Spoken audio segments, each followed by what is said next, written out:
मेरी बात सुनो मेहमत, संभल कर बात करना। तुमने जो किया सब मालूम है मुझे। ये सब तुम कह रहे हो? बस बहुत हो गया मेहमत।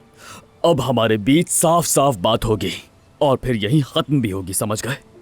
सारी बातें छोड़ दो, लेकिन जिस लड़की को तुमसे बिल्कुल भी मोहब्बत नहीं है तो वो तुम्हारे साथ कैसे रहेगी? वो तो मुझसे मोहब्बत करती है, सब कुछ ठीक हो जाएगा। मेहमत, मामला खत्म हो चुका है। आयशा को भूल जाओ, समझे? आयशा को खबरदार कर चुका हूं मैं कि वो अलग हुई तो चचा का अंजाम क्या होगा। लगता है कि उसने तुम्हें सब कुछ बता दिया, लेकिन तुम्हें तो कोई फर्क नहीं पड़ता है ना। बात सुनो मेरी, जबान संभाल कर बात करो। चचा तुम्हें इस दुनिया की हर चीज से ज्यादा चाहते हैं, मगर तुम्हें तो उनकी जान की भी परवाह नहीं। अफसोस है। मेहमत, तुम होते कौन हो मुझे धमकी देने वाले?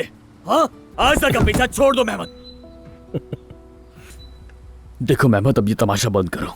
मैं तुम्हें आखिरी वार्निंग दे रहा हूँ। बाबा को जाकर कहो कि मैं ये मंगनी नहीं कर सकता हूँ।